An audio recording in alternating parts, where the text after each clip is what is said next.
The Last Defiance, the execution of Robert-François Damiens, Paris, March 28, 1757. The Place de Grève lies under a sky heavy with gray, as if the heavens themselves mourn what is to come. A profound silence grips the square, broken only by the restless shuffle of thousands of feet and the occasional sob of a child lost in the crush of bodies. Tens of thousands have gathered, a sea of faces stretching from the cobbled ground to the rooftops where men and women cling precariously to chimneys and tiles. Nobles, their silks rustling, watch from balconies bought with fortunes, their eyes gleaming with a mix of curiosity and unease. Peasants, their hands rough from labor, stand shoulder to shoulder with merchants and priests, all drawn by a shared hunger for spectacle, a spectacle that promises to be both mesmerizing and monstrous. This is no ordinary execution. It is the most elaborate and terrifying in French history, a meticulously choreographed display of royal vengeance. At the center of the square stands a wooden scaffold, its stark timbers a stark altar against the pale stone of Paris. Soldiers, their muskets gleaming, form a tense cordon, struggling to contain the swelling crowd.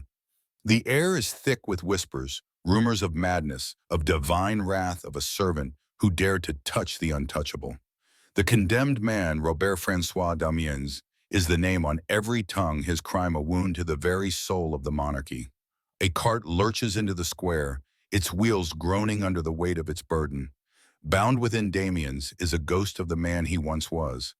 At 42, his face is gaunt, his eyes sunken from months in the Bastille's dungeons, where torture has stripped him of flesh and hope. His body trembles, yet there is a strange dignity in his silence, as if he carries a truth too vast for the scaffold. The crowd gasps, some turning away, others leaning closer, their faces a tapestry of pity, horror, and morbid fascination. Who is this man, this fleeting shadow who dared to strike at the heart of divine kingship? To understand his journey to this fatal moment, we must step back into the shadows of his life in the fractured world that shaped him, a life in the margins. Robert-François Damiens was born in January 1715 in the forgotten village of La Tuileries, a windswept hamlet in northern France where the soil was as hard as the lives it sustained. The son of a gatekeeper, his world was one of bowed heads and silent labor, his future etched in the unyielding hierarchy of the Ancien Regime.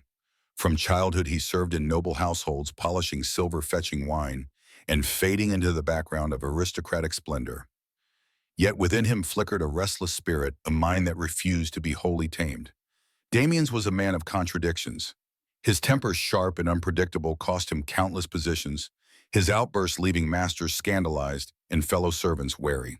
Yet there were moments of quiet devotion when he served with a diligence that bordered on reverence. Those who knew him spoke of his erratic moods, his tendency to linger in doorways, listening to the heated debates of his betters. In the grand halls of Versailles, where he briefly worked, he glimpsed the glittering excess of the court and its fragility. The King Louis XV was both a gish and a man. His divine authority preached from pulpits, yet whispered against in taverns. France in the 1750s was a nation unraveling it at its seams. The 7 Years' War bled the treasury dry, its defeats piling shame upon a weary people. Taxes crushed the poor, while the king's dalliances with Madame de Pompadour and his retreat into personal pleasures eroded the love that had once earned him the title the Beloved. Enlightenment philosophers Voltaire, Diderot cast long shadows, their words questioning the divine right of kings. Seditious pamphlets passed hand to hand in Paris's muddy streets mocked the crown's excesses. Meanwhile, the Catholic Church and Jansenist parliamentarians waged their own battles, their disputes spilling into the taverns where Damiens lingered, absorbing the discontent like a sponge. It was in this cauldron of unrest that Damiens, a man of no consequence, became a vessel for something extraordinary. What drove him to act? Was it the weight of a life spent in servitude, the sting of injustice, or a mind frayed by the contradictions of his world? The answer lies buried in the shadows of a cold January day in 1757. The blade in the dark, on January 5th, 1757, Versailles lay cloaked in winter's chill. Louis XV, bundled in furs, stepped from his carriage after visiting his ailing daughter. The courtyard was a flurry of torches and guards, the air sharp with frost. Damiens, unnoticed in the crowd, moved with a quiet purpose that belied the chaos within him. His small pocket knife A servant's tool flashed in the torchlight, grazing the king between his ribs. The wound was shallow, a mere scratch, yet it was a violation of the sacred, a pebble tossed into the still waters of royal authority, sending ripples that would drown a man. Louis XV staggered, his hand finding blood. "I am stabbed," he cried, his voice trembling with shock and fear of poison. "Seize him, but do not kill him." The guards surged, pinning Damiens to the ground. He did not resist. "Let no one touch the king," he said softly, his eyes distant, as if seeing beyond the moment. "I have something to tell him." What words he meant for the king, protest, confession, or plea, remained unspoken, swallowed by the chaos. The court, gripped by paranoia, saw conspiracy in every shadow. Damiens was dragged to the Bastille, where torturers sought names of accomplices that did not exist. For nearly 2 months he endured unimaginable pain, iron boots burning brands the rack. Yet his story wavered, but never broke. He spoke of Jansenist grievances, of the people's suffering, of a kingdom misruled. "If I had wanted to kill the king, I would have," he insisted, his words a riddle. Was his act a cry for justice, a symbolic gesture, or the impulse of a fractured mind? The crown, desperate to restore order, cared little for the truth. Damiens, a lone servant, had struck at the divine, and his punishment would be a warning to all. The trial was a formality, a stage for royal retribution. On March 26, 1757, the Parliament of Paris, ever loyal to the monarchy in matters of regicide, delivered a sentence of chilling precision. Damiens would face a punishment reserved for those who dared to touch the king, a public execution so brutal it would erase his defiance and reaffirm the crown's inviolability. As the verdict echoed through the courtroom, Damiens stood silent, his fate sealed by a society that could not fathom his act. The scaffold's requiem now, on this gray March morning, the Place de Grève, is a theater of dread. The scaffold looms like a gallows for hope itself, its timbers creaking under the weight of what is to come. Damien, more corpse than man, is dragged from the cart, his body a canvas of scars from months of torture. His eyes, though dimmed, hold a flicker of defiance or perhaps resignation as he is bound to the platform. The crowd, once eager for spectacle, grows hushed, their breath catching as the executioner, Henri Sanson, steps forward. His tools, pincers, sulfur-molten laid, gleam with a cold malevolence, each a promise of agony. The first act is fire. Sanson burns Damien's right hand, the hand that held the knife, with flaming sulfur. The stench of charred flesh rises, mingling with the crowd's stifled cries. Damien's screams, raw and primal, pierce the silence, a sound that will haunt the dreams of those who hear it. Pincers heated to a glowing red tear at his chest, arms, thighs, and calves, each wound a canvas for molten lead, boiling oil, and wax. The crowd sways, some fainting, others clutching each other, their faces pale with the realization that this is no mere punishment, it is a ritual of erasure, a warning to any who would defy the divine order. Even Sanson, a man hardened by generations of his grim trade, falters.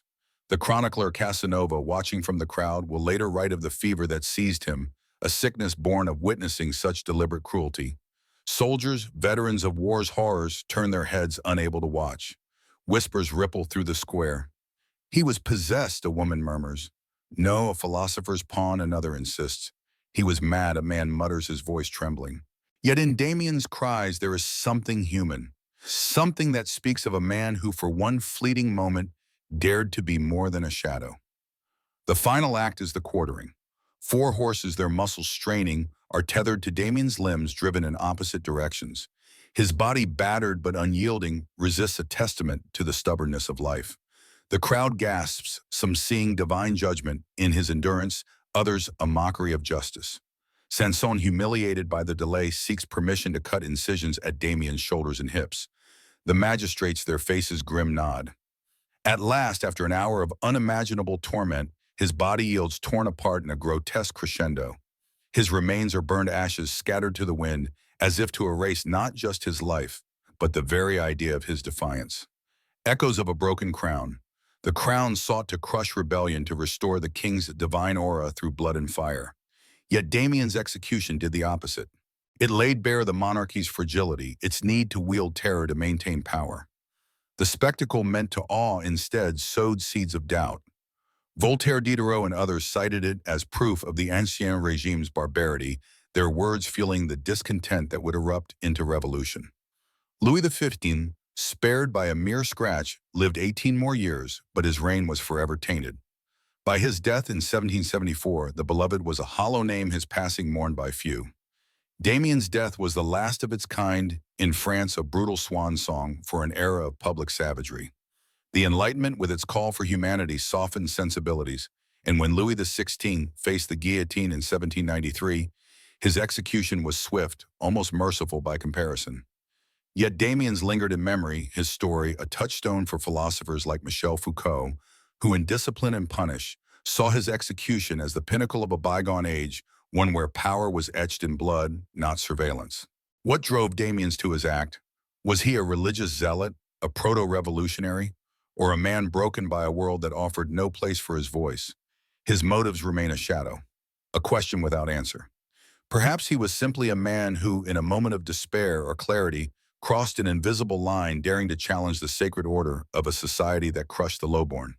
His punishment, a spectacle of unimaginable cruelty, stands as a monument to an era when a king's body was divine and a single fleeting wound could unravel an empire. In the silence that follows as the ashes drift on the wind, Paris holds its breath. The Place de Grève, now empty, feels heavier than ever, as if the ground itself bears the weight of Damien's defiance. His name, though meant to be erased, will echo through the centuries, a whisper of rebellion, a reminder that even the smallest act can shake the foundations of power.